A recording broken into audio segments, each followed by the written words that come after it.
And we're going to have some remarks by the book's publisher, Brother Paul Coates, who is the publisher of Black Classic Press. And I would like to, before we begin into the discussion about the book, I would like to invite Brother Coates up to give some remarks, particularly about publishing the book itself.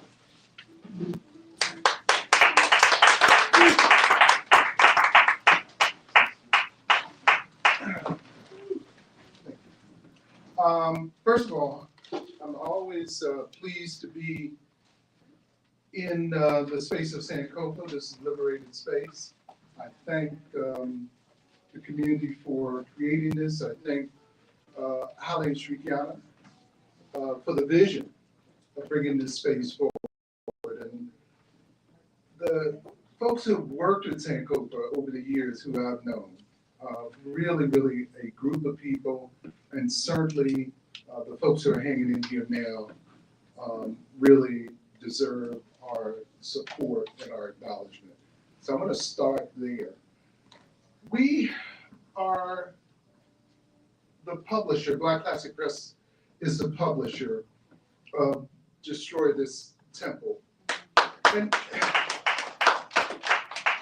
Obi and I don't even know how many years ago it was before the book was published that Obi sought me out. We ended up having a discussion about it. And he was telling me about this book that he thought really fit Black Classic Press. And then I started telling him about the book. So what's really interesting is I did not know Obi's father, although our paths would have probably crossed at Howard at different times. I didn't know his father, but I knew the book. Black Classic Press focuses on publishing books by and about people of African descent, and I tend to feel they're significant books. One of the things that we do, they may not be well-known books, like this book was not well-known, but one of the things we focus on is pulling together, curating a collection of books that actually give us reference as a people to things that are not necessarily obvious. This book, Destroy This Temple, is one of those type books. Many of you know that the Black Classic Press started out of my experience in the Black Panther Party. So when I encountered this book, I was particularly taken by it because Obi Sr. is reciting an experience that I'd heard about, but I really knew nothing about, and that is the experience of Black people, and particularly those who organized around the Black Panther Party out of the United States. That was an exciting chapter in Black liberation history for me. So I used to sell this book, and I told Obi that. It was one of the, so when I say I used to sell this book, I'm a bookseller by origin. Even before I did publishing, we sold books. We sold books as part of a prison program. And one of the places we used to sell books is over on Howard's campus. That's where I first met Haile. Haile was one of our customers. His wife was a better customer. Shrikiana was a better customer. So I used to have a stand on Howard's campus, right where the business school is, before there was a business school. They used to have tables of books out there, and that's how everyone knew me. And Destroy This Temple was one of the books we had access to at that time. Over the years, though, Destroy This Temple became harder and harder to find. But the story about Blacks, particularly in the UK, is a story that endured. It's a story that's still celebrated today. People still gather and acknowledge that movement and the importance of that movement.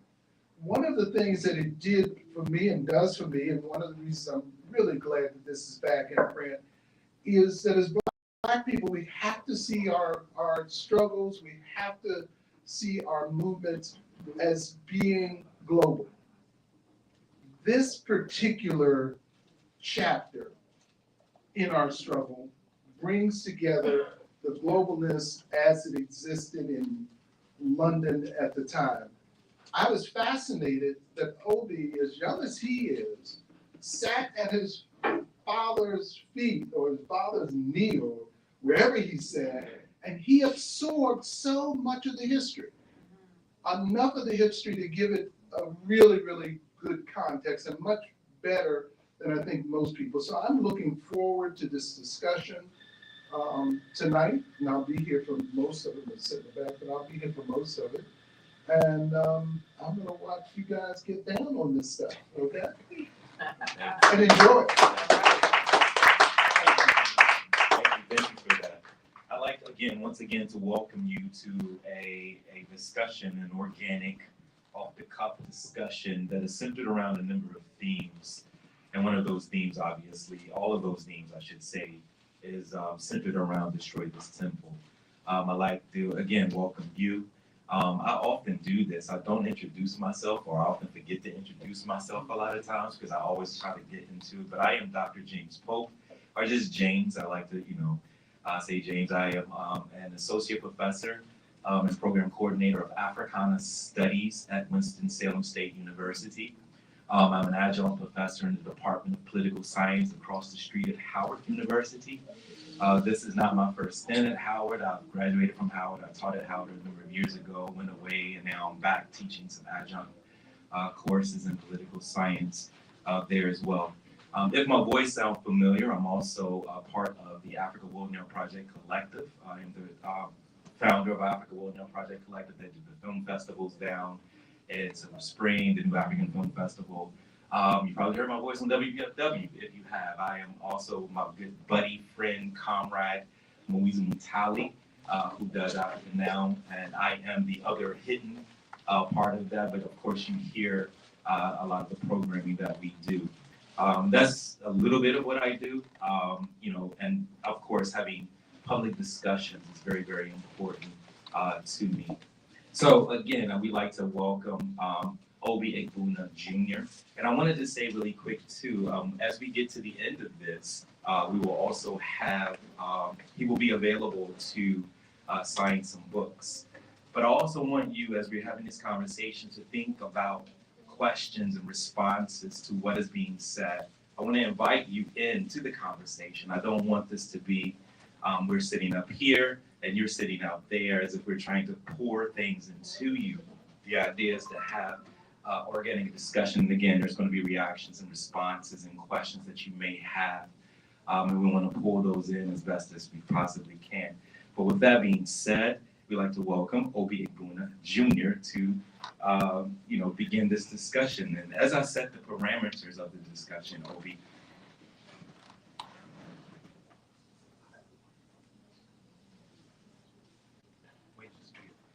okay, so I'll just let Obi some remarks, and I do have some parameter setting questions that we do, but I think Obi wants to invite one of his students up to recite a poem, I believe. Please.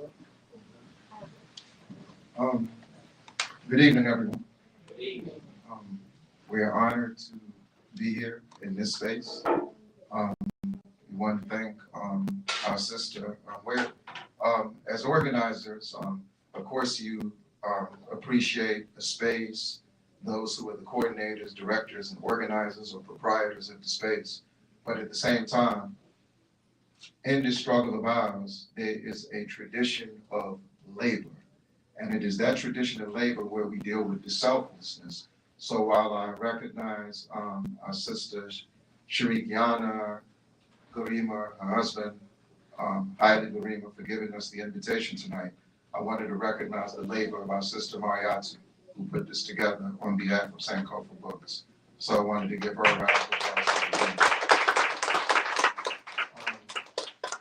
And speaking of labor, sometimes in spaces like this, you can hear people articulate ideas consistently, but not see the execution of those ideas. So every time we do something public, we try to bring the children that we invest so much time and so much energy into. So I wanted to bring one of my students together to start this off.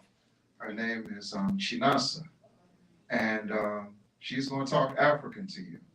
There's a poem we do with children that has been done with children in Burkina Faso, done with children in Eritrea. Last year we did a poem on Paul Robeson, a play, and it was called, y'all understand exactly what I'm saying. And this poem right here was done by children in 15 languages. So in the indigenous language she speaks, she's about to do it. I'm gonna do it in English. And just to set the mood, what'll happen is you all can repeat it after me. And then she's gonna come and do it in her mother tongue, our mother tongue. So I hope that's okay before we get things started, just to show you how we impart ideas, culture, and history with our children. So let me bring Chinasa up next to me so we can do this together. Come on up, young sister.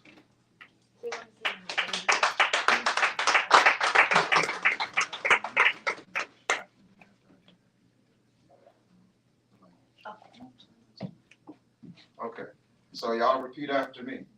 I have a lot of sisters. I have a lot of sisters. I have a lot of brothers. I have a lot of brothers. I have a lot of cousins. I have a lot of cousins. I have a lot of uncles. I have a lot of uncles. I have a lot of aunties. I have a lot of aunts. But we all have the same mother. But we all have the same mother. She's my mother's mother. She's my mother's mother. She's my father's mother. She's my father's mother. She's my grandparents' mother. She's my grandparents' mother. She's my great-grandparents' mother. She's my great-grandparents' mother. She's my ancestors' mother. She's my ancestors' The mother that we're talking about, The mother that we're talking about. the mother that we're talking about The mother that we're talking about. is Mother Africa. Is Mother Africa. Is Mother Africa. Is Mother Africa. We must defend our mother We must defend our by mother. standing up for our mother. By standing up for our mother. We must come together We must come together in the name of our mother. in the name of our mother. We all love our mother. We all love our mother. We all love our mother. We all love our mother. We all love our mother. We all love our mother. Gold Coast no more, no more. Today it's Ghana. Repeat after her. Today is Ghana. British Tanganyika no more.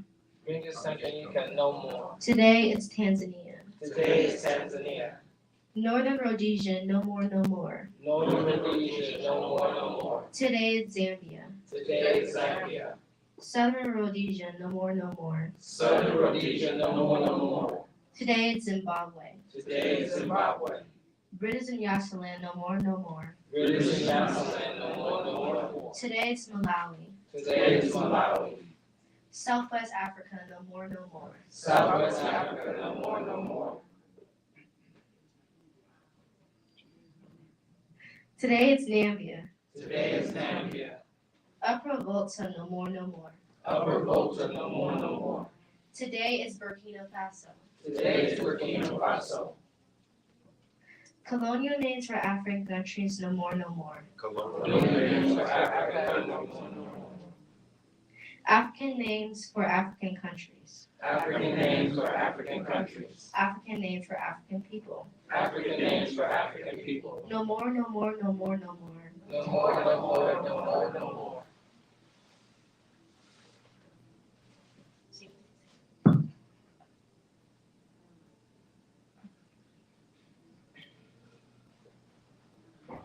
Tao Obu, Ghana. British Tanganyika, Achogio Ozo. Ta Obu, Tanzania. Northern Rhodesia, Achogio Zo, Achogio Zo. Ta Obu, Zimba. Southern Rhodesia, Achogio Zo, Achogio Zo. Ta Bu, Zimbabwe. British and Nyasaland, Achogio Zo, Achogio Zo. Tabu, Malawi. Southwest Africa, Achogiozo, Achogiozo, Tabu, Namibia. Upper Volta, Achogiozo, Achogiozo, Tabu, Burkina Faso. Afa Indi Ochichi Colonial Boro Obodo, Africa. Afa Africa Maka Indi Obodo, Africa. Afa Africa Maka Indi Africa. Achogiozo, Achogiozo, Achogiozo, Achogiozo, Achogiozo.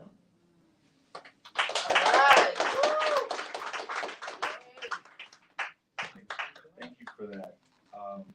And so now as we begin to pivot into a discussion around Destroy This Temple by Obi Egbuna Sr. with Obi Egbuna Jr. Again, we'd like to thank Brother Paul Coates for coming up and providing the opening remarks. Again, Sankofa for opening up its space, as always, for these particular discussions and expanding and extending our thoughts into practice. Brother Obi, let's set the historical and political context to Destroy This Temple. Can you talk a little bit about the impetus for the book itself? You write about this, and if you haven't got this, there will be some books. There's books here, and also Brother Obi will be able to sign them. But set the historical and political context of Destroy This Temple. Okay. Well, if I may, I'll go back to before Destroy This Temple was written. My father, one of the biggest challenges we have in the decolonization process is to ensure that there's a balance between our cultural and political expression. As a matter of fact, it's of paramount importance that we make our cultural and political expression synonymous. They must go hand in hand, like a tuxedo and a kambamon, like your wrist and a watch. So that's very important. So even before Destroy This Temple is written, before Destroy This Temple is conceptualized, my father wrote a book in 1964 called Wind versus Polygamy. And this book ended up being Britain's submission to the first World and Arts Festival in Dakar, Senegal in 1966. Many of you who the 1960s is your point of reference, when you think of that, you remember that President Lyndon Johnson appointed Catherine Dunham to be the cultural ambassador on that particular project. And so Langston Hughes was involved, Duke Ellington was involved, Sarah Webster Fabio was involved, the who's who of the Black arts movement, those who had still maintained the path of the Harlem Renaissance that were still in the scene at that time. So my father, this ended up being transcribed into a play, and then he goes there. And so once he's in Senegal, and that conference took place right around the same time that Osajiko Dr. Kwame Nkrumah's revolutionary government in Ghana was disposed of by the CIA and British intelligence. Right around the same time that Nnamdi Azikiwe, leader of the anti-colonial movement in Nigeria, was overthrown by the CIA and British intelligence. So what ends up happening is he's there, so he's understanding that the decolonization process, African resistance, everything emanates from culture. So it's there that they begin to look at that.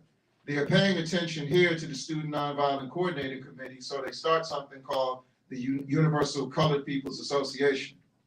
And what ends up happening, as we can definitely relate to here, white liberals are fascinated when Africans embrace nationalism. Understandably so, because they were watching this nationalism in perpetual motion. And when you think about it, when people thought about nationalism, before the anti-colonial movement in Africa, what was happening in Asia, indigenous people reclaiming their land that inherently belonged to them, and they needed to make no apology for reclaiming it by whatever means they chose to do so. What ended up happening is they wanted to know how people arrived at that conclusion. So they had a conference in London called the Dialectics of Liberation Congress, and Kwame Ture was invited there to discuss Black Power. And he had got warmed up with engaging white liberals because before that, he was at Berkeley talking to white liberals there, to 10,000 students fascinated with the concept, how Africans arrive at that conclusion. And so when he gets there, my father introduces him. And so when he introduces him, when you see the book, he says Kwame's visit was like a manna from the heavens. And it was there that they started the Black Power movement immediately after that. So that was the way that he made the transition from wanting to use writing and literature to wage anti-colonial resistance to actually becoming politically engaged. So that process took on a turn of its own. And then after that, so that's how it first started. And as we know, Black Power and the Black Panther were inseparable.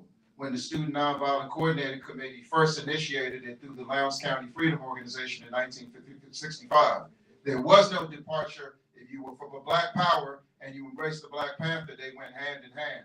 Only later, others felt that there should be some separation. There should be some departure.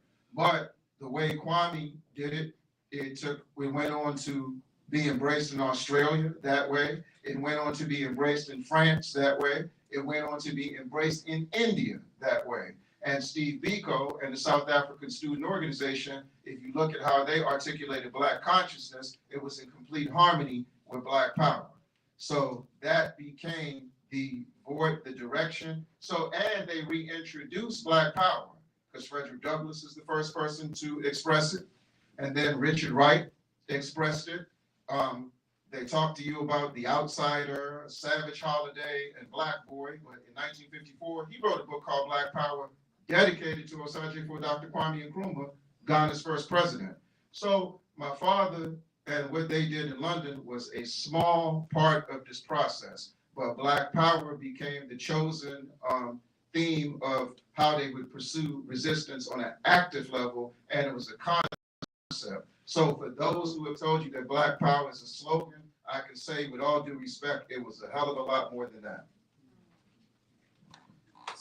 So to piggyback specifically on the political context, right? And so he's writing this book, and this book comes out of a particular experience of your father, right?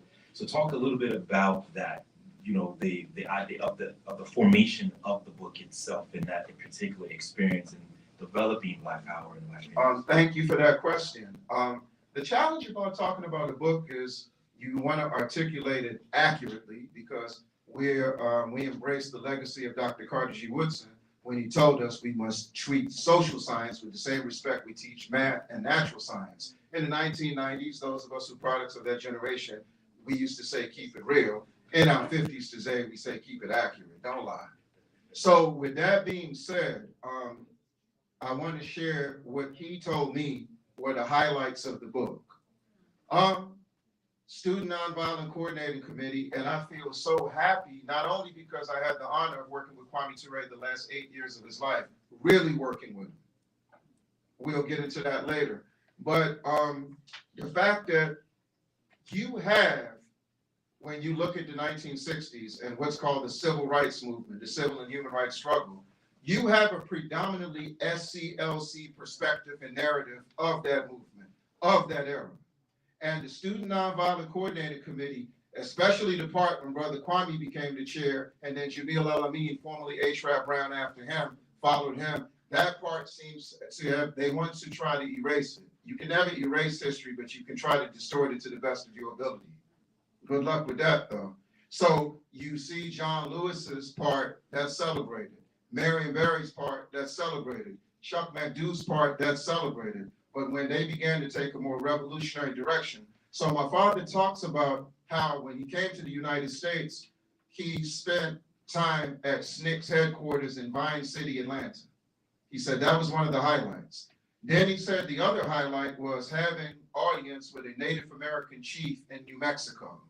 But he said the ultimate highlight was being a dinner guest at the home of the most honorable Elijah Muhammad, who he felt was the most powerful organizer since the Honorable Marcus Mosiah Garvey.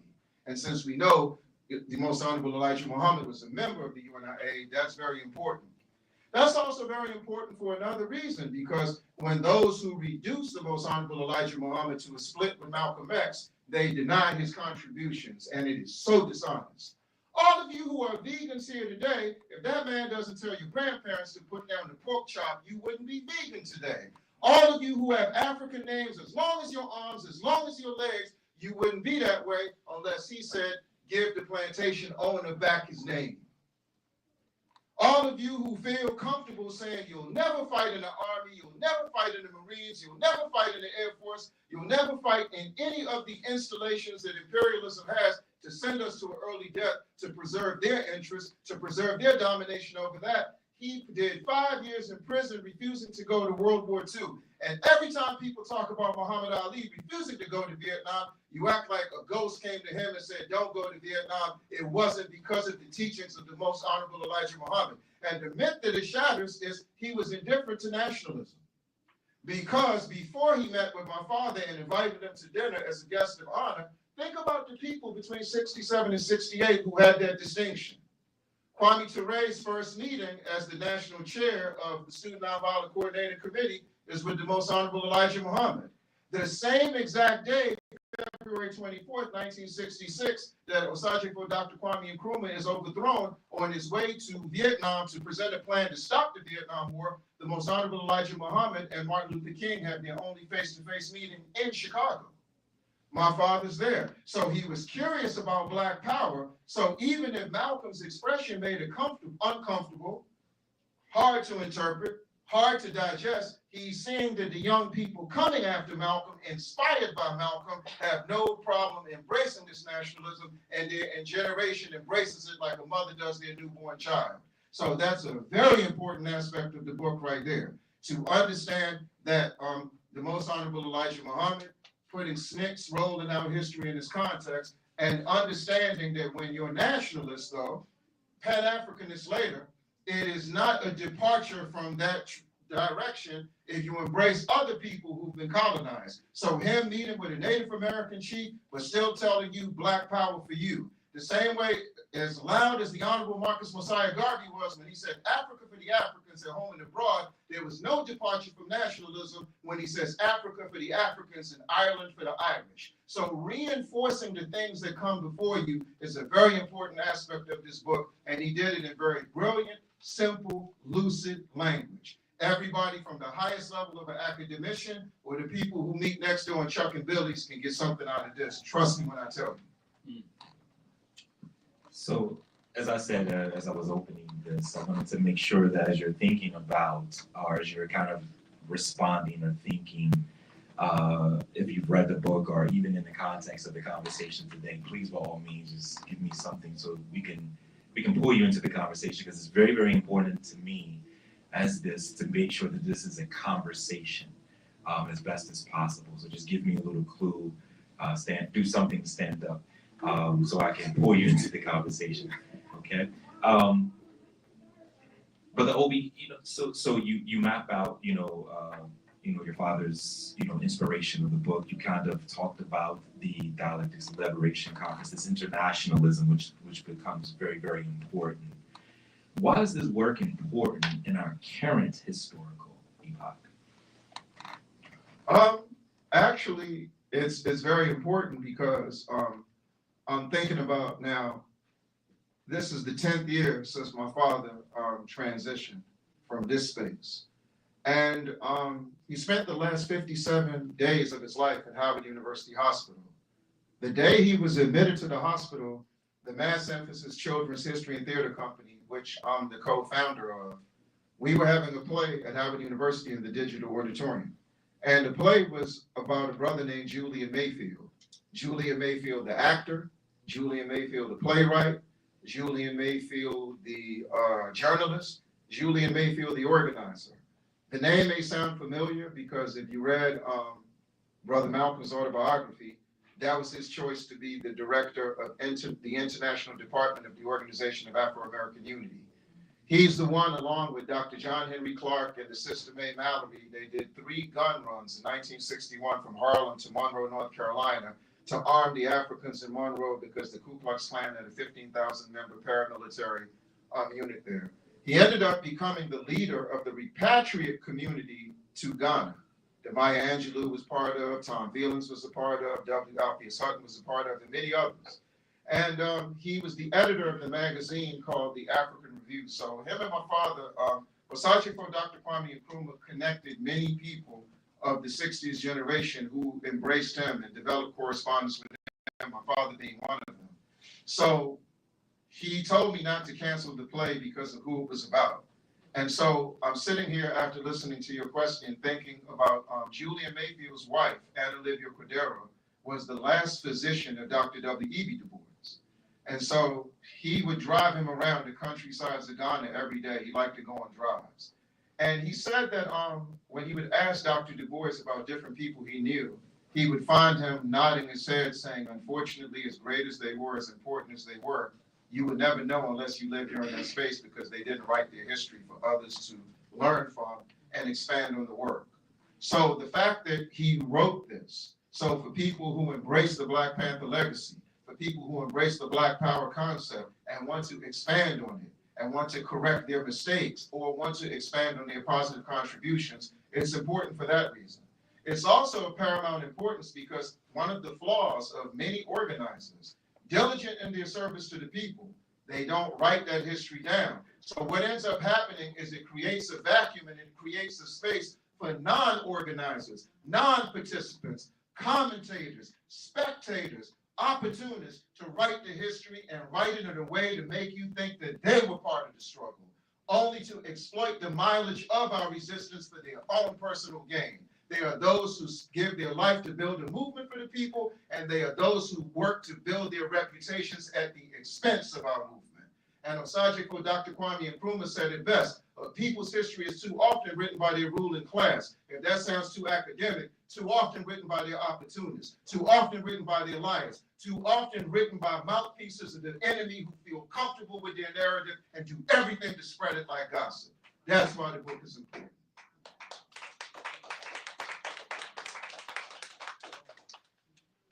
So as I look out, I see no one has any questions. There's one.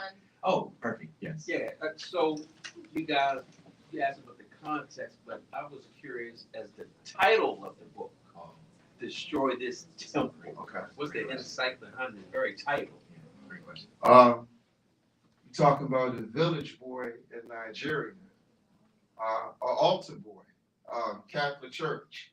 So if you know British colonialism, if you know French colonialism, one of the most brutal aspects of settler colonialism is imposing their interpretation of God on the people they seek to dominate. So he purposely, through satire, said, destroy this temple. Reading the Bible like he wrote the Bible, he always tell me his favorite part was when Jesus went into the thieves of the temple to turn things over.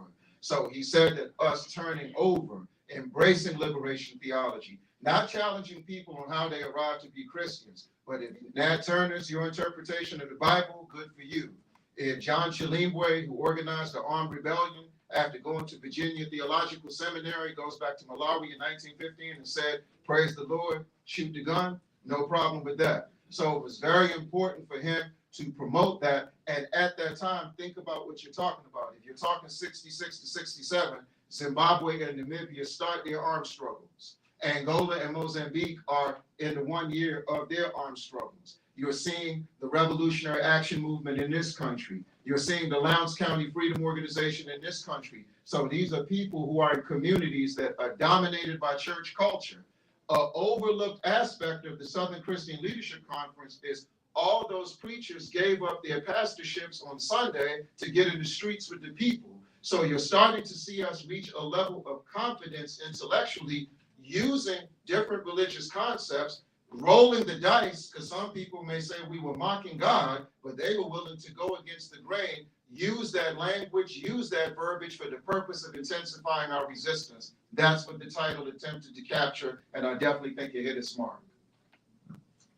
Great question. That's the reason I like to pull the audience in, because there's always things and angles from all points and all angles that are very, very important. It kind of opens up the conversation a little bit more.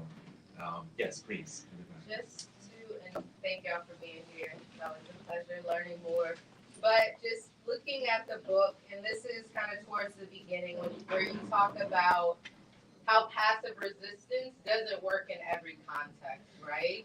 And I guess to quote a little bit up in the book, passive resistance simply means that the oppressed masses who comprise the bulk of a population are organized to do nothing. And because they constitute the majority, their doing nothing brings the social machine to an automatic standstill. So can you speak a little bit on why you were critiquing that, but also what this current moment in time teaches us about people that are doing nothing versus something? Thank you, Bob. You sound like you need to be up there. That's a very important point, and I want to thank you for that. Let's look at, my father was very influenced by the resistance in Southern Africa in particular. So I want you to go back and think about who Mangaliso Robert Sobukwe was, the founder of the Pan-Africanist Congress of Azania. You know who Madiba Nelson Mandela is. He got more movies than Batman and Planet of the Apes. You know who Julius Nyerere is. You may know the name Herbert Chitepo. You may know, let me see, there were others. The reason I'm bringing them up is because they were all at Fort Hare University together in Tanzania, South Africa. And if you were at Fort Hare in the 30s and 40s, you got an overdose of Gandhi. All of them went on to lead liberation movements in Southern Africa who all embraced armed struggle, all waged armed struggle, all won armed struggle. So for us, we went from Gandhi to the gun in 2 decades, and we were just as committed to both things. And that's important because it shows that a lot of times we read things that are external to our culture, but we have the challenge of applying them to our culture. The last time I was here, my sister Maria Jones was here paying homage to her father, and the people who were up here were justifying why they were Marxist-Leninists. And whenever Africans justify why they read Marxism-Leninism, it's humorous to me, because Amilcar Cabral, Osagyefo Dr. Kwame Nkrumah, Ahmed Sekou Touré, and others reading Marx is no different than Pauli Murray, Charles Hamilton Houston, Chokwe Lumumba, Clarence Jones, Howard Jones reading Hamilton and Jefferson to learn the law, to use the law as a weapon of resistance for our people. So sometimes our initial introduction to universal concepts come through the words of people who are not part of our culture and not part of our experience, but we will eventually apply it because there are certain cultural particularities that we have to embrace no matter what. So a lot of people use passive resistance. They had to explain it, why our people were embracing it, why it was attractive to our people, but we still applied it to our situation. As far as people today, it's what I talked about earlier. At the end, when it's all said and done, all human beings are products of their exposure. But for us, it's just a question of knowing that whatever ideas you articulate, you have to execute. And you execute them. If you're studying our tradition of resistance, you're going to find your way to an organization. I think the dilemma that a lot of people have is whether they want to be a frontline fighter or a supporter of our organized resistance. And that's the way that it's always been. However, what ends up happening today, because there's not a clear distinction over what you want to be, our supporters end up getting in our way, and our supporters end up sabotaging our organizational efforts. But I think that that's because of communication. So once people claim, say they want to do work around reparations, they want to do work around Palestine, they want to do work around Cuba, they're just curious about it, they should find the organized formations in our community that do that work so they don't step on their toes. And that way they give genuine support, humble support, dependable support, consistent support. And those organizations should feed off that support and take their organizing to new unprecedented heights. I hope I answered the question. Yes, we have another question. Please. I'm from South Africa. I'm just listening to you. From what I'm hearing, I'm hearing a collective pain. Can you hear it? Can I get rid of my microphone? You have to use the ones that are up there. So I was saying I'm from South Africa, and just listening to you, I hear that you are carrying the collective pain of the experiences and the struggles of Black people anywhere in the world. So I'm hearing the other Black. So I want to ask an elephant in the room here. Who is this other Black that doesn't experience this pain that we are hearing that is going to be supporting Trump? Because we've heard that the Black males, because I'm very fascinated by the American politics. And it fascinates me, and it also confuses me, that with the struggle of slavery and everything, that you will have a bloc in this country. And that is very clear that they are supporting Trump. So who is this other Black that is not you? That's the question. You want us to answer that? Okay. Well, in the context of what we're here to do, let's go back to Britain for a minute. When Black Power hit the scene in Britain, the most indifferent person to it was the Labor Secretary, Roy Jenkins, who banned Kwame Ture from Britain and set my father up to be arrested because after he went to Guinea to meet Osagyefo Dr. Kwame Nkrumah for the first time and convinced him to write a pamphlet called Message to the Black People of Britain, he was apprehended by the authorities and charged with masterminding trying to blow up a police station. So in the context of what you're saying, and now you brought it all the way up to Donald Trump, which is fine, because and listen to what we talked about earlier. It was Osagyefo Dr. Kwame Nkrumah was overthrown by the Johnson administration. Many people have been focusing on the Congo lately. So you know of the tactical departure between Kennedy, the Democrat, and Eisenhower, the Republican. Eisenhower, the Republican, said, bury Lumumba. Kennedy said, don't bury him, you'll make him a martyr, but make sure he never comes back to power. When Ronald Reagan was a Democratic governor, his number one objective as the governor of California was to destroy the Black Panther Party for self-defense. Before that, he was the rat and weasel in Hollywood, giving J. Edgar Hoover files on every director in Hollywood, every writer in Hollywood, every actor in Hollywood who he thought had ties to the Communist Party. He was a Democrat when he did that. As a Republican president, he invaded Grenada and assassinated Maurice Bishop, leader of the New Jewel movement, who organized the most important revolution in the Caribbean since the Haitian Revolution in 1804 and the Cuban Revolution in 1959. He bombed Libya, and the 2-year-old daughter of Muammar Gaddafi died April 15, 1986. Was he worse as a Republican or was he worse as a Democrat?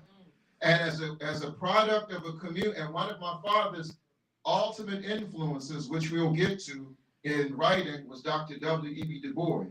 And if you know his role in the voting aspect of his work, in 1912, he was responsible for 500,000 Africans voting for Woodrow Wilson. Wilson, who was the president of Princeton University, refused to desegregate. Wilson, who celebrated his victory by showing Birth of a Nation on the lawn of the White House. In 1947, Du Bois takes the United States before the United Nations. The main person who forced him to sabotage that effort was Eleanor Roosevelt, who was on the board of directors of the NAACP at the same time. The reason Du Bois was forced out of the NAACP is because he refused to support Harry Truman. Truman, a Democrat who brought Zionist Israel to life. Truman, who brought the CIA to life. To the point by 1954, he wrote an essay called Why I Can't Vote. So while people focus on Trump for whatever reason they focus on him, we'll tell you this much. Our focus is the Democratic Party because of the demographics in our community. We've been voting for them. And it is harder to tell a child that Santa Claus, the Easter Bunny, and the Tooth Fairy aren't real than tell Africans that the Democratic Party is the enemy of African people.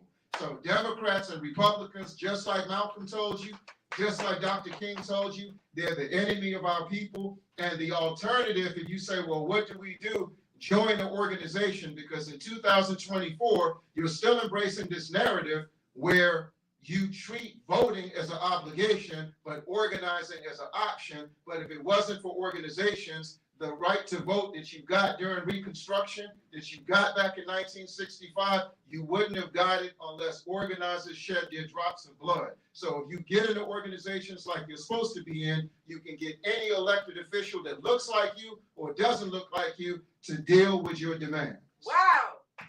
Yes. We'll give some practical examples in the conversation. I just wanted to answer that. Yes. He totally answered this question. Why not answer it? Yeah.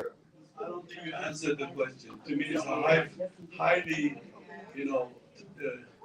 he asked a simple question. And I think they're going, all that historical fact, which is correct, you're making sense. But I think sometimes when we gather like this, some questions we think is beneath us. And I'm sure you're not saying that. But his question is not that. His question is, Well, let's give him a chance to answer that question again. Well, let me ask him. Did I answer your question, bro? Okay. Thank you, my brother. I'm a foreigner. He is from South Africa. I'm from Ethiopia. We lost From in Nigeria. excuse me. We lost in translation here. The brother asked a simple question, and sometimes it's good when our folks ask simple questions. They don't need to hear all the historical facts, although it's very important to put things in context. I'm not putting that down. But he asked, who is this black man? Who is this black person, a man or a woman, who supports Trump? Who is this man? What kind of creature is that? Which you bypassed, because for me, it's easy. I can see Reagan all the time. I don't need your microscope to gun onto Reagan. But Morris Bishop, who killed Morris Bishop? His question is connected to that. Black traitors, black betrayals is what he's asking you. And that's what I got, my brother. South Africa. Okay, so, all right, let me ask him again. So, was that it? So, in terms of Africans who have decided to vote for Trump, It's a question, excuse me, let me help you. I'm like, he's good there. He's saying, excuse me, calm down. One, I hope you know we are all friends here. There is nobody hostile. That is a very high-pitched debate here. You are, I know. You are. She is hostile because she's from here also. So the point, excuse me, sister. Okay. So the point I want to say is this. I think when he's talking about this person that betrays our revolutionaries, the people, the traitors, his question is about what do you do with black traitors? What is your perspective on black traitors? My brother, is that it? Succinctly. And where do they come from? How do they emerge? I'd like to add to that. I'm from Uganda, so I understand what the brother is saying. He's saying, how can you, in your right mind, as an African in this country, support Donald Trump? Oh, okay. And I think I have some thoughts on that. Who betrayed Kwame Nkrumah? Think about that. Who betrayed all the African leaders of the revolution? Who killed Thomas Sankara? His so-called best friend. Who killed Malcolm X? Who killed Malcolm? So these are important questions. And I can understand how somebody coming from South Africa can be perplexed that in this historical moment in time, you as a black person, you're considering casting your vote for Trump. I can understand that. But at the same time, I can also ask the brother, how is it that in South Africa, in that historical context, we had a Buthelezi working together with the apartheid regime? So that betrayal is not unique to Africans in diaspora. It bedevils us as Africans on the continent as well. So that's why I appreciate that question. And basically what he was talking, what I got from it is he was saying what made us vote, what made certain people vote that way. So what I wanted to do for him is talk about the voting patterns that we've had historically. I wasn't avoiding the question. And in terms of the African stuff, because you know me, Milton. But most importantly, though, about that is I was going to say it depends, because I was the U.S. correspondent to Zimbabwe's national newspaper for 16 years, and I was the one that broke in this country the story that not one congressional black caucus member voted against the sanctions on Zimbabwe that was imposed because they took their land back. And then because we did that work, we had to do a comparison between Susan Rice, a Democrat, and Condoleezza Rice, a Republican. And if you know their history, they are both products of Madeleine Albright. Madeleine Albright, brown rice is a staple of her political diet. when Susan Rice was the Assistant Secretary for African Affairs, her coming out party was to invade the Congo. And Zimbabwe's military, Angola's military, and Namibia's military fought off the Ugandan military, some US military special forces, and Burundi. And that was a year before they reclaimed their land. The Congressional Black Caucus supported the extradition of Assata Shakur 21 years ago. And when approached by our community about it, they said they didn't know that Assata Shakur and Joanne Chesimard were the same person. Oh, that's great. Colin Powell reinvented himself by endorsing Barack Obama. It was Colin Powell who carried out the invasion of Maurice Bishop, who did the logistics. It was Colin Powell who bombed Panama and came up with the name Operation Just Cause and said, the reason I use that term is so even people who who will be angry, they'll still have to use the term good. So I talked about it initially in an electoral context, but we were going to get into neocolonialism later and deal with civilian neocolonialism and military neocolonialism, not from the perspective of academics, but hands-on, getting dirty, organizing. That's us. From my father to now, I got 34 years in struggle here, cut my teeth in struggle here. But because of exposure as a young child, it helped me a lot organizing here. So that's who you're talking to tonight. So no. So I understand. So I apologize if I wasn't. We have a discussion As the brother frame. said, this is not hostile. We're No. engaging. So I'm going to come back again when you're done. Okay. Should I? Let me try to address the brother. African people have been demonized for such a long time that it really takes courage to be an African and to embrace yourself as an African. So I can understand why so many African people, whether the continent or in diaspora, have surrendered. It's very challenging to be an African, to be proud of yourself as an African. Malcolm knew that. There's a 5-minute speech. Go to YouTube. It says, you can't hate the roots of a tree without hating the tree. 5 minutes. Brilliant. If you haven't heard it, go to YouTube. And he explains. He says the reason why we as African people in diaspora hated, we didn't want anybody to refer to us as Africans because Africa was demonized during colonial rule. Nothing but junglers, nothing but savages, nothing but cannibals. So it made sense for nobody to want to be called an African. And that actually affects us on the continent as well, the same type of demonization. So it's easy for an African to betray the African cause. So that could be one of the explanations. I wanted to filter all of this conversation into, and opening up the space becomes important because what we're talking about, the idea of the intellectual that's meeting, as we say, the head meets the ground. And I think that is very important. And with that being said, as we're kind of filtering this through some lens to make sense or to gather our thoughts and also the practices that we're intending to kind of create, this is a colonial question, I would call this colonial question in the context of neocolonialism, internal colonialism. How do we run this conversation through the themes of the book that your father presents? What are the themes so then we can kind of gather and also, really figure out how to develop a practice, I would say.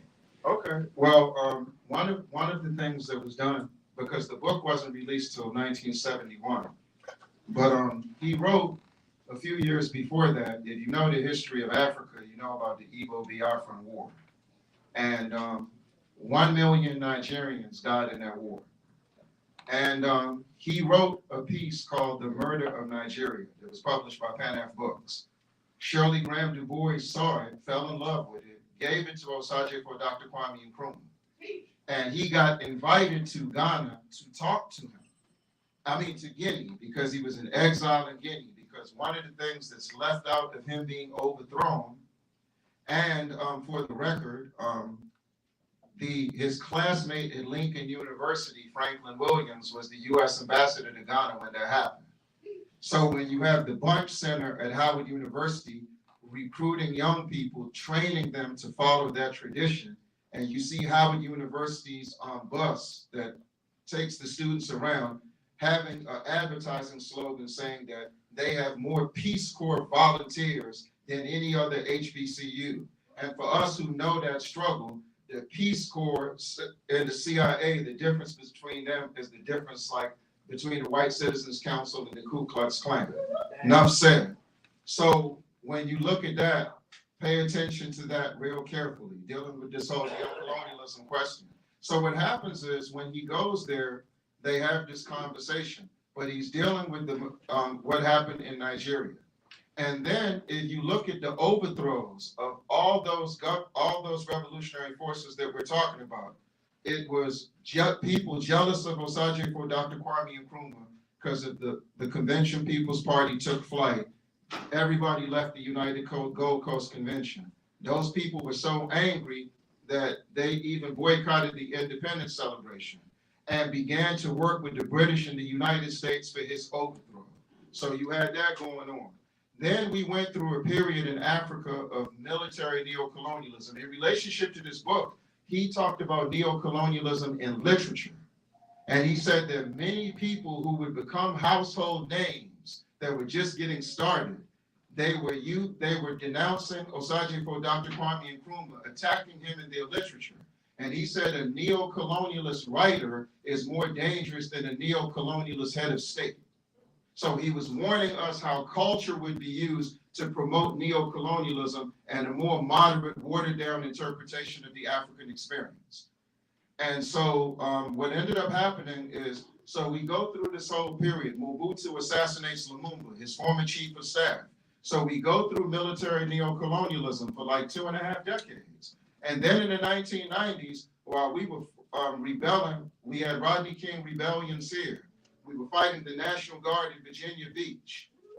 What ended up happening is you saw Africans rise up. Traore, who overthrew Modibo Keita in Mali, was shown the door. Mengistu was overthrown in Ethiopia. More resistance against 2 CIA military installations, UNITA in Angola and Renamo in Mozambique, building up resistance against them.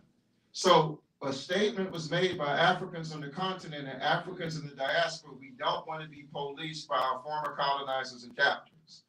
Then you had a period where civilian neocolonialism begins, because in 1983, Reagan gives a speech to Britain's parliament, the EU parliament, and he said that think tanks will determine the outcome of the Cold War. And 3 organizations are created: the National Democratic Institute, the National Endowment for Democracy, and the International Republican Institute. And so what begins to happen is you begin to have these civil society groups on the African continent, but then they're talking about, they have these real general vague names. So in Zambia, Kaunda loses an election to the Movement for Multi-Party Democracy. A CIA trade union leader named Morgan Tsvangirai, that's Zimbabwean, leaves the Zimbabwe Congress of Trade Unions as unionist and starts running the Movement for Democratic Change. So Africa finds itself dealing with civilian neocolonialism. Neocolonialists who took off the military uniforms off and put on their most elegant dashikis and bulas, or put on their best Hugo Boss and Armani suits, however they chose to dress. And that became the challenge on the African continent. And then in this country and the rest of the diaspora, we're watching people just flirt with different tactics. But at the same time, and you even saw lately with the year of return in Ghana, Akufo-Addo has attempted to reverse everything that Osagyefo Dr. Kwame Nkrumah built in Ghana, but still exploiting the tourism aspect of things to promote neocolonialism. And many people in this country who embrace African culture, but never had any political education, never had any political involvement, but just embrace culture and symbols, they're vulnerable to that dynamic, so they're flooded. And right now, our challenge is, so the African Union is talking about Agenda 2063, saying numerically, Africa will have the largest middle class in the world. But we're more concerned with the 409 million Africans on the continent that live on $1.90 a day. We're more concerned with the fact that in the United States, we're 43% of the homeless, even though we're 12% of the population. So we're dealing with those issues right now. And resistance against those issues is going to re-energize our movement here and other activity that we have going on, which we're going to talk about, which is in harmony with the Black Panther and Black Power tradition. So we'll get into that. We're not avoiding anything. So let's go ahead and get into it.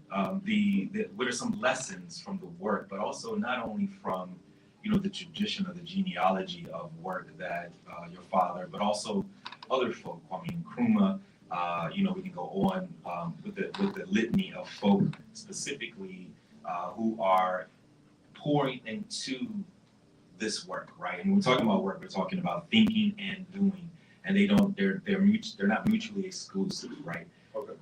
What are the concrete steps? What are some concrete lessons that could be drawn not only from this work, because we're here to talk about this book tonight, but what are some concrete steps or ideas that can be studied, extracted, and concretely applied to the current moment, but also as we're thinking about the future as well, and we can pull those ideas and those themes together. All right, so let's look at some of the issues that are associated with the Black Panther. And so you have a woman who could potentially be the president of the United States. So there's a level of sisterhood around our sisters right now. Strategically, this is a perfect time in relationship to Black Panther tradition to deal with some unfinished business. Another organization I'm in, I'm the External Relations Officer to the Zimbabwe-Cuba Friendship Association. The connection between those two organizations, I could do that real quickly.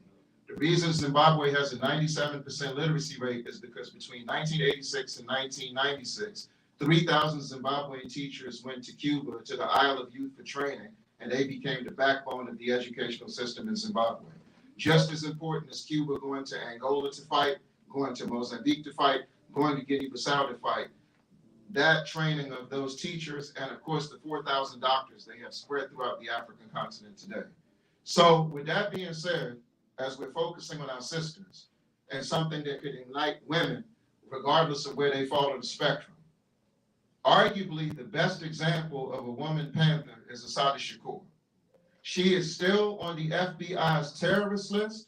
There's still a $2 million bounty on her head. You know she's safe in Cuba, of course.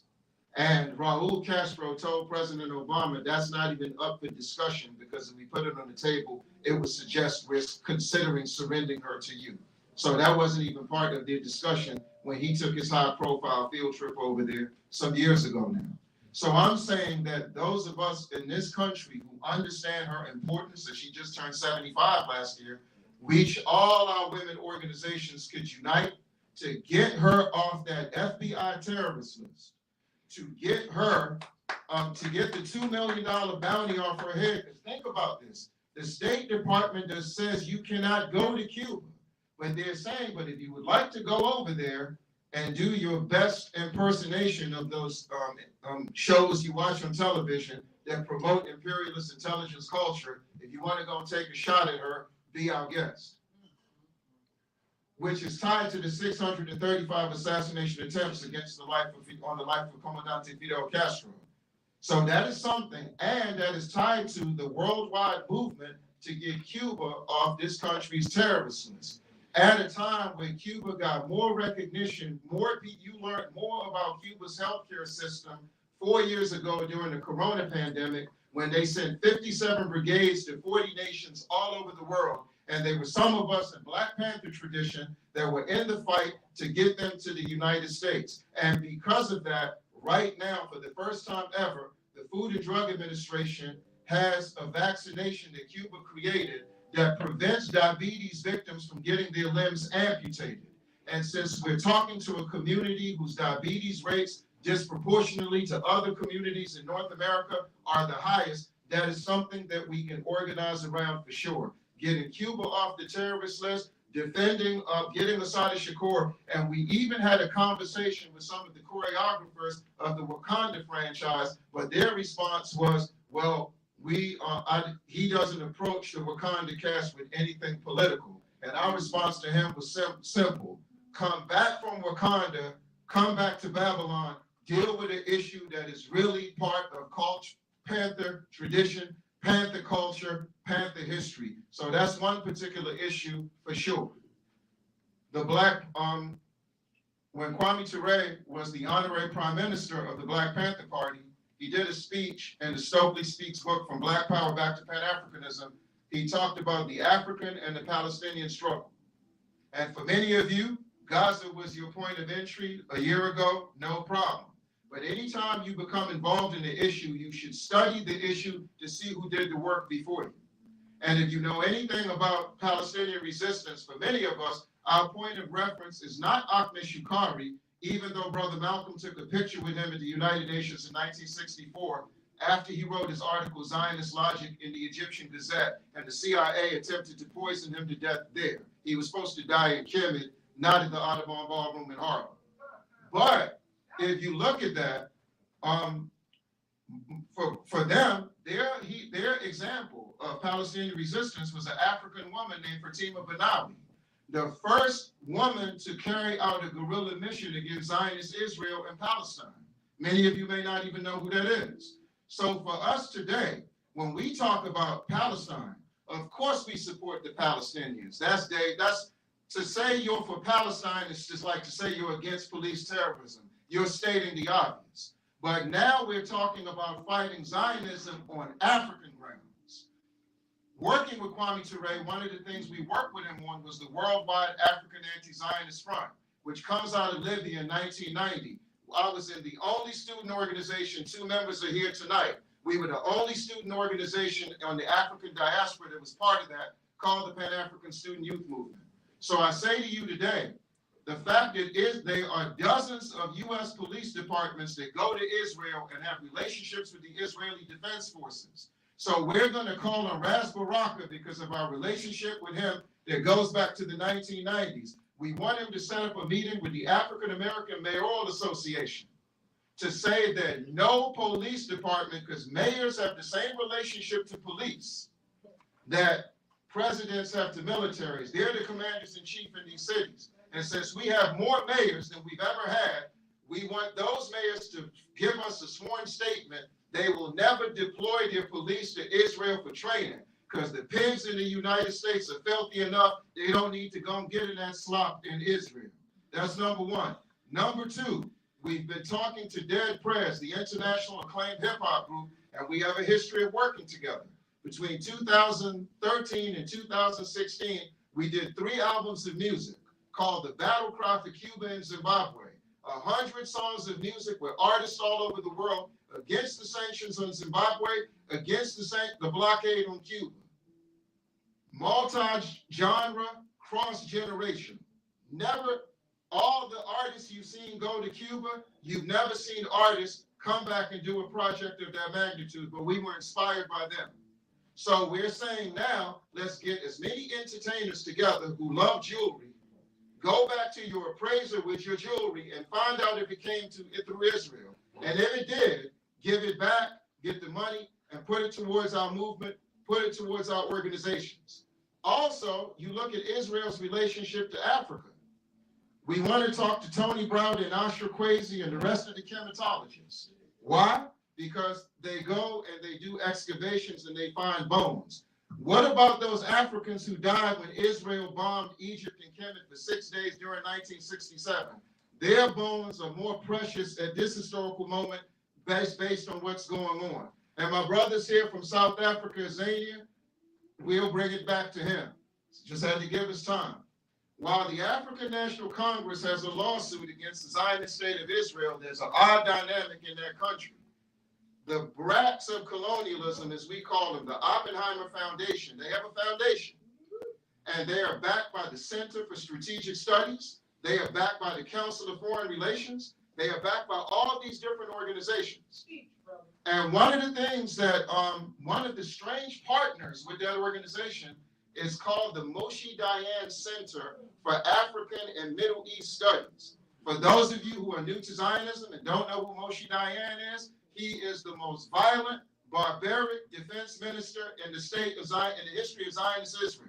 So how can they have a lawsuit against Israel, but right there on their land, the children of Oppenheimer, who have ties to Cecil Rhodes and the British South African Company, how can they have a foundation? And if Moshe Dayan's name is essential to it, that means it's connected to the Mossad, which is the intelligence agency of Israel, their version of the CIA.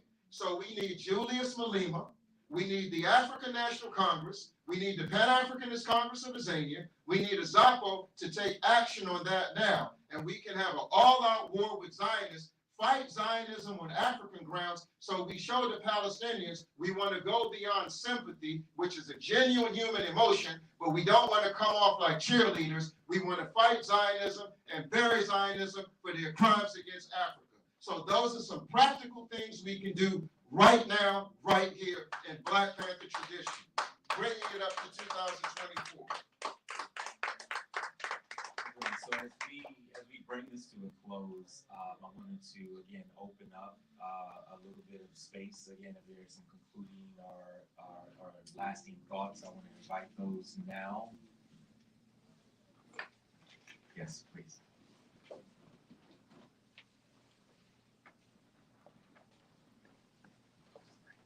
All right. Thank you for this discussion. I just have a question about the book.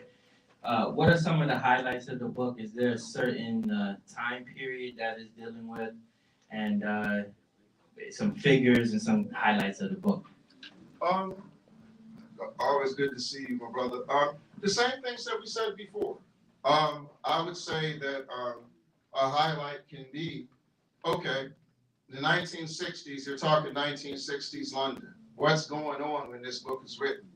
Fela Kuti is in London at the London School of Music. Maurice Bishop is studying law at Gray's Inn. Tony Martin, the world-renowned Garveyite, he's there. They're the children, and this is the biggest wave of resistance since the Fifth Pan-African Congress of 1945. So it shows that our organized resistance comes in cycles. So that's a very important thing to learn from the book. But once again, a lot of the issues that they got into, because in 1967, Brother Kwame went to London, but he also went to Cuba for the Organization of Latin American Solidarity, where young Fidel Castro says, you touch a grain on his head, you know what's going to happen. And so remember, Malcolm was supposed to go to Cuba on behalf of the Nation of Islam, but then they said he couldn't do that. So, and then of course others came into the picture. So once again, Black Panther tradition, one of the other things in terms of, and then remember, these two, my father and Kwame Ture, in terms of the space they occupy in Black Panther history, they take us back to traditional Pan-Africanism. But on a social level now, and once again using Cuba, when the blockade on Cuba is imposed, Kennedy says, after a Bay of Pigs invasion failed, and think about that for those of you who want to discuss us and the scheme of the never-ending lovers' quarrel between Democrats and Republicans. That's what I was trying to have a departure from. But you still got to deal with where people are. I get that. But I say that for this reason. So since it was Kennedy that imposed the blockade on Cuba, how do we deal with that now? But check this out. I'm a product of the crack cocaine and PCP era right here in D.C. That's the era I grew up in. Why is that important?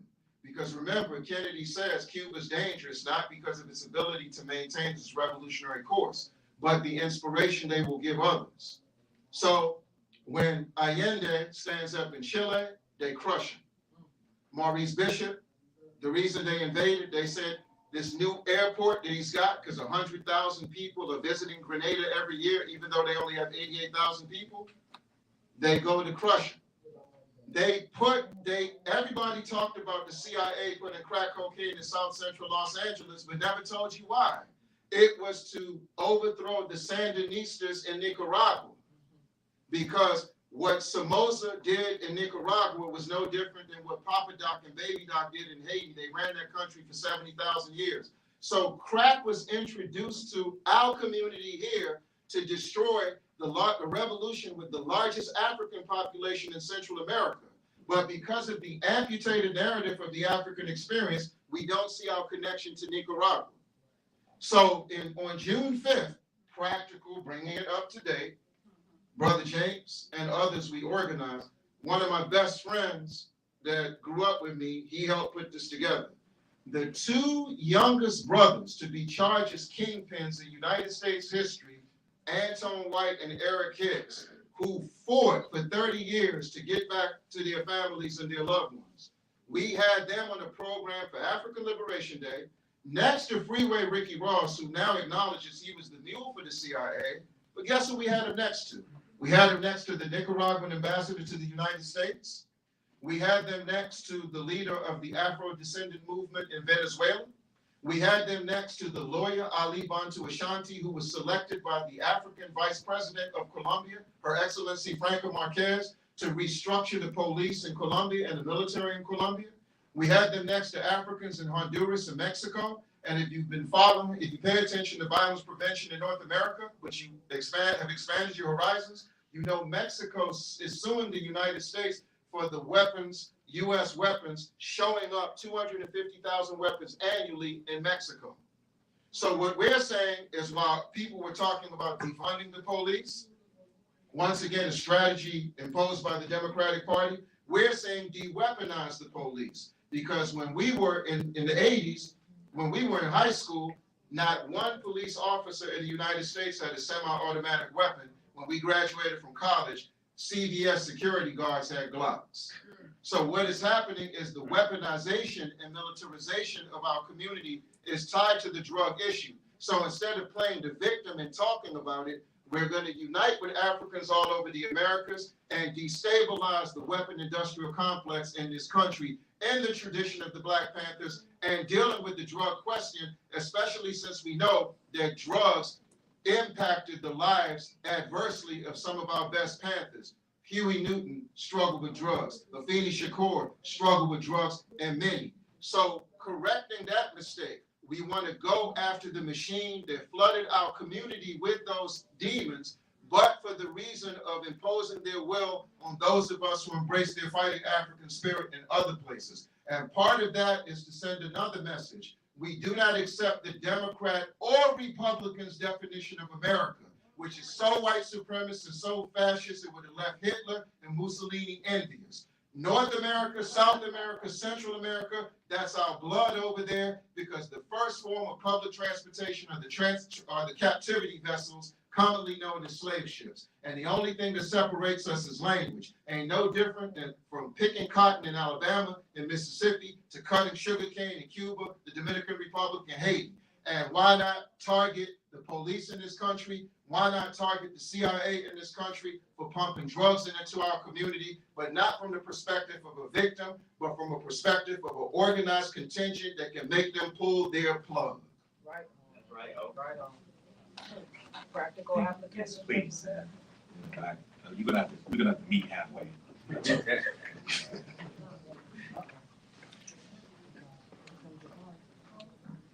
I just had a question or interject something else.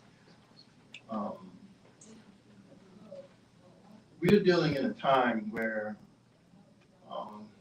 we probably have less than 25 years to really have an understanding of what we need to do. When I say we, I'm talking particularly about Black people, concerning the issues surrounding global climate changes and the ramifications of what that means to Black people. And the most immediate consequences are the fact that it's going to affect water issues and it's going to affect land issues. In Florida and North Carolina, there's already a depopulation of those states because people are moving out of Florida because they see the writing on the wall. In North Carolina, there's serious water issues, if you've been reading the news, of the contamination of the wells and the freshwater system because of the 2 hurricanes that have just passed. Many of the Caribbean and all of the archipelago islands are going to be lost. There are already some islands that have totally depopulated. And a lot of the immigration out of Africa into Europe is going to be curtailed because the Europeans don't want the African immigrants who are fleeing. Currently, most are economic immigrants, but later on, there'll be environmental immigrants. So we're not prepared for it, and we're not talking about it. And I'm just wondering, when are we gonna start planning to deal with these situations from our perspective? Because when all of these migrations occur, like what happened in Katrina, when they wouldn't let the black people cross the bridges into the white neighborhoods, there are going to be all these countries that black people think they have to migrate out of, which are not going to be welcome. So, so our whole politics really has to change or include these other considerations. Thank you so much. Let's wrap this into what the work was specifically into what your father is doing, the context of the work. No, there's definitely a connection. Once again, what a springboard. Thank Jabari for that. In 1961, one of the most overlooked but impactful organizations this country created was called the United States Agency for International Development. And this is the same year that they created the Peace Corps. But this organization deals with quote unquote humanitarian aid, but they use it as a weapon of bribery. So the environmental concerns that we have in this neo-colonialist dominated climate at the governmental level in Africa, the one area that we can deal with is investing in the humanitarian arena. Because our struggle is about, when we say we're for African liberation, we say we're also in pursuit of our human dignity. So when we were fighting for the Cuban doctors to come to the United States, while we have been working to promote for our children to go to Cuba, to the Latin American School of Medical Sciences, so they could come back to Southeast DC, South Central Los Angeles, Southside Chicago, and be the best doctors our people have ever had, which is a tribute to the work of Booker T. Washington, who before he left us started Negro Health Month, as he called it then. And of course, following the momentum of the Philadelphia Negro Sociological Experiment, Du Bois did something called the Physique of the Negro American. My sister, Monica Utsi, is here, the founder of the Sankofa Homeschool Community. And one of the things we've been in consistent conversations with her about is getting the Africans that go to Ghana, like gamblers go to Las Vegas and Atlantic City, we can start giving technical support to the Cuban doctors in Africa to do their work in Africa, because they're equipped to deal with natural calamities, as we have seen through their work in Haiti. Every hurricane Haiti has been hit with, Cuban doctors have been there and keep coming back with doctors in Haiti who were trained at the Latin American School of Medical Sciences. So we want to begin where the Congo may be the first place we look at, beginning to send technical support to the Cuban doctors in the Congo, because Cuba's medical work in Africa is not just about dealing with the immediate situation. When they show up in Africa, they go to the medical schools and they say, regardless of hardship, how many of you are going to stay in your nations and not come to the United States, not go to France, not go to Switzerland? And the ones who raised their hand, they trained them. And that was a mandate directly from Comandante Fidel Castro, because since Cuba is under a blockade, they don't have the resources to bring all those Africans to their medical school. So, and he said he wanted to build the second medical school in Africa.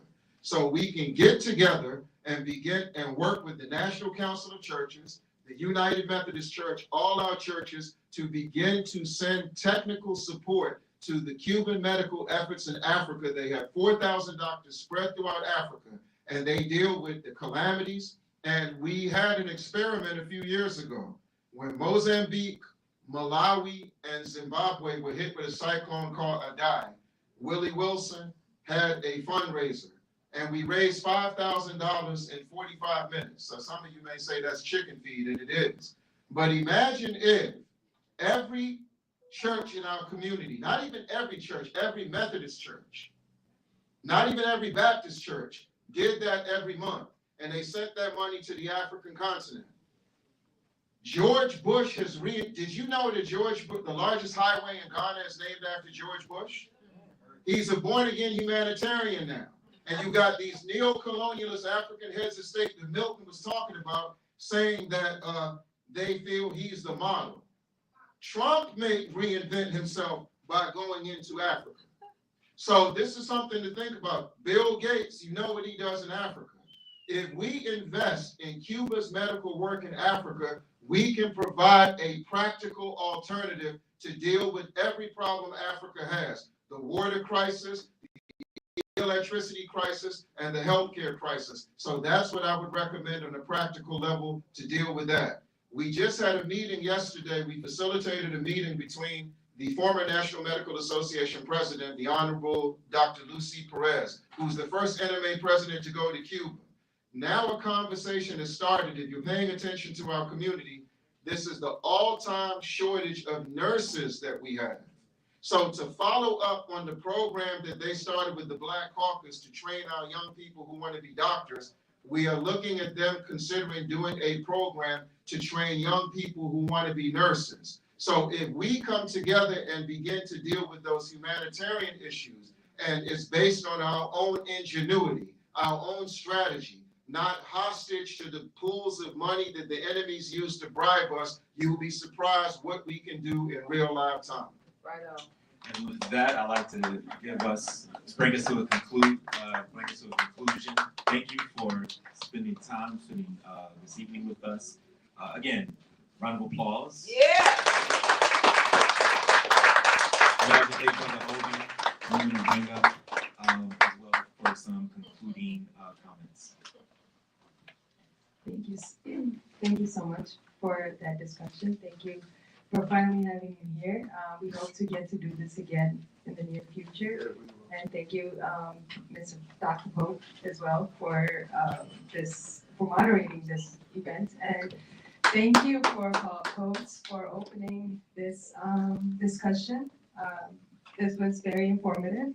Before we all conclude this event, I wanted to go through our upcoming events so that, we would love to see you back here again.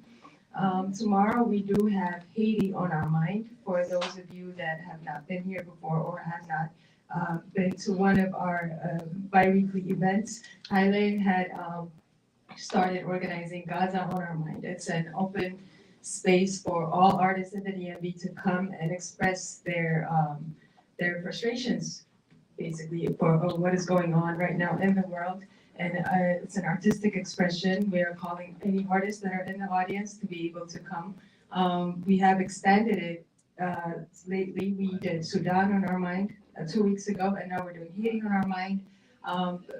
2 weeks from now, we will be doing Congo on our mind, and we're gonna keep doing this so that we can raise awareness the best that we can, and we create a space for people to come and stand in solidarity with people around the world that are struggling. We are collecting donations. The donations will go to WPFW. It's a community radio station that has been standing up for what is right and for the truth and highlighting genocide wherever it happens in the world. So we are doing that. So we hope to see you there tomorrow. No, go ahead, because I just wanted to say one more thing. On Monday at 6 o'clock, we have a book event. It's called We Quit America, Our Exit from a Country Designed to Kill Black People. And the authors Yannick Redwood and Ronnie Galvin will be here.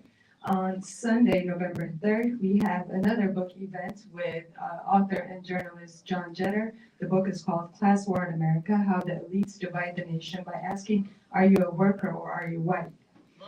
On Saturday, November 9th, we will be screening Haile's 1985 documentary film. It's After Winter, Sterling Brown. So that starts at 7 p.m. Sunday, November 10th, we do have Congo on our mind, but before that, for those of you that missed it, we have been celebrating the great and legendary Amiri Baraka. We had a 3-part event. The third one and the concluding part, we had a film screening and also a reenactment of his play. And we are going to repeat that part. So we have our actors rehearsing for Sunday afternoon, November 10th, for a play of a scene from a play and a reading of Mary Baraka's works. And on November 23rd, Saturday, we do have another film screening, another one of Haile's films. It's called Eza. The actress Araba, who played Cassandra in that film, I don't know how many of you have watched it, will be here. We do have many more events coming up. Please check out our website at www.sankofa.com or our social media, which is Sankofa DC on Facebook and Instagram. Once again, thank you so much for being here, and I'm gonna pass it Yeah, on. what we didn't have a chance to get into, but more is one of the things that was passed on is the writing. So like I said, I was the first my father is the inspiration for that. I was the first U.S. correspondent to Zimbabwe's national newspaper. I did that for 16 years. And what we learned from that experience is the power of dealing with propaganda. And I remember I was at the U.S. Institute of Peace, which is the most vicious, ruthless think tank that this country has. And Johnny Carson, a product of that tradition of diplomats. And when you deal with the United States foreign policy, you can't distinguish an intelligence agent from a diplomat, like the Venezuelan President Maduro said. And he said that Zimbabwe is winning the propaganda war.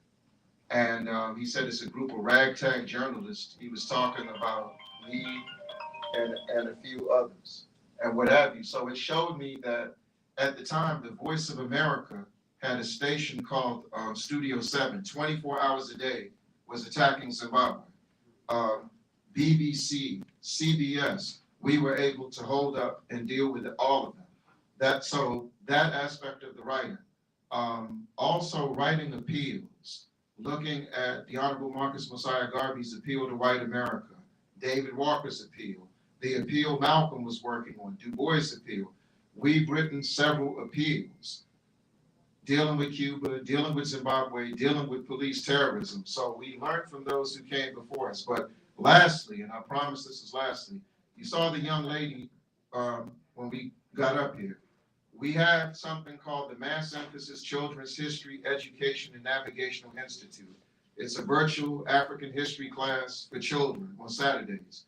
We do 2 classes, one with children all over the United States. There's some children in Jamaica, some children in Guyana, and some children in Colombia are about to join that. And then we have a class with children in Calgary, Alberta, Canada. We've been doing that for 3 years virtually every Saturday. If you're interested in having your children be involved in that, you can see me after this is over. You'll be working with people like Chinasa. We're working in conjunction with the Sankofa homeschool community, the best homeschool program in this country. Yeah. And the Kamali Academy in New Orleans, we teach every Monday. So if people are interested in just watching the classes to see what we do with young people, you can get a chance to see that. In addition to being a journalist, in addition to being an organizer, I'm a playwright and an African history teacher. So just wanted to highlight those things. And so if you want your children involved in that, we definitely are interested in talking to you.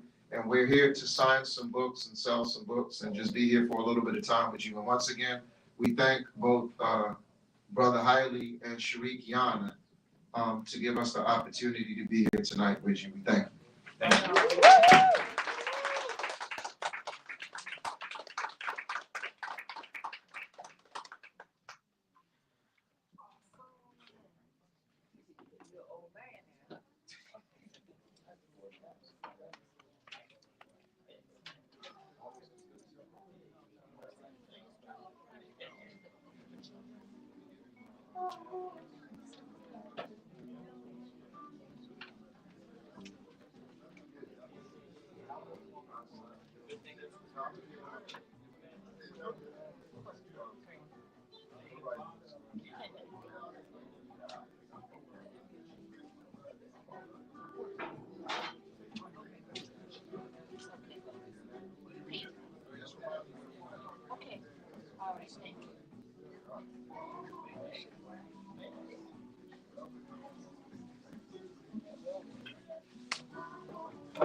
See you. Congratulations.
Was it the whole franchise? No, just one. We got all over.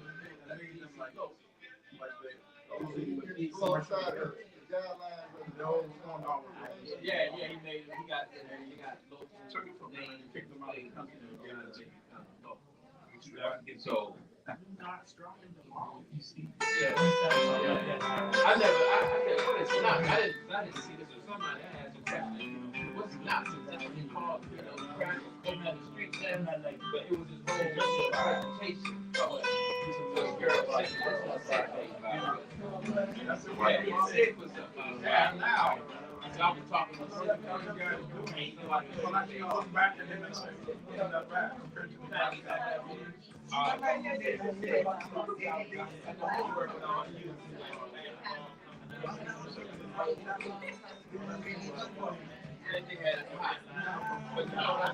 Something that is finding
Find spaces.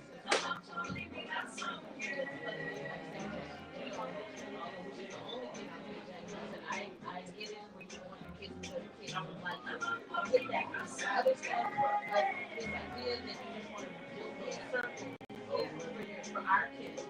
How do young ladies meet them that we think are suitable? Yeah. Or at least there's a home for home too. And that's yeah. We get our kids now, like my daughter was kind of adjacent to the homeschool thing when she was together. But now they're all like this. Yeah. That's they want to be together and they don't want that outside. They're looking for people they're not hearing. Right.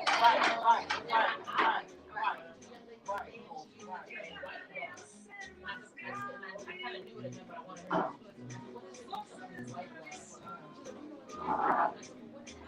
what is that? Getting your brain, doing the right thing, like that being white. And it was, and I was like, it's real. It's just got a new meaning, and I want to say, how could A lot. Her husband died.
Wow.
We have a lot of people have what can we think? I think the fact that people feel like he was already president, it wasn't part of our journey.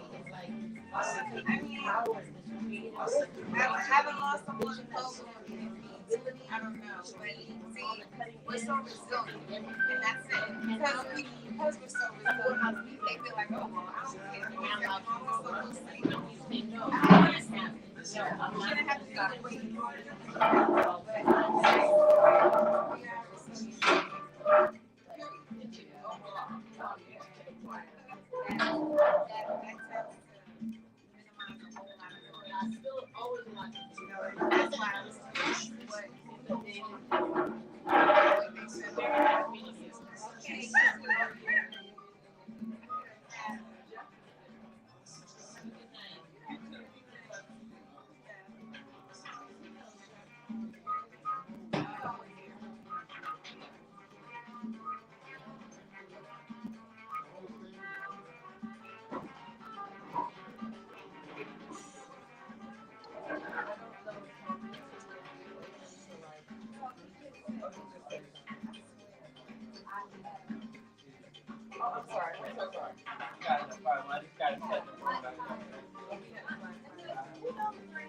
I told you No, what's what?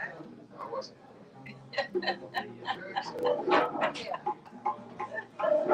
You don't know what I'm saying. Okay. You look so nice.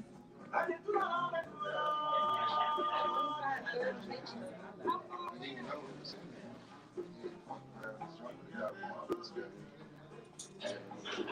No, I'm saying like that. Yes.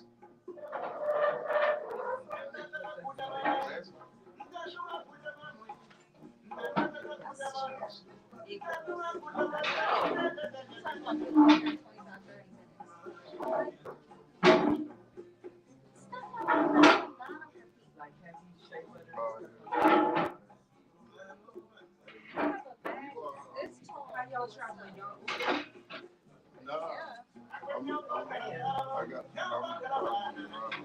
How you doing?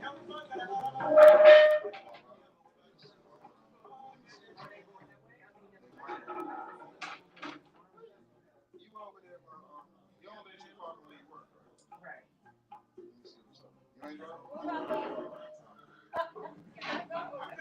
You don't got no charity from Ghana?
Luya musolo, kodalu ya nyimwe.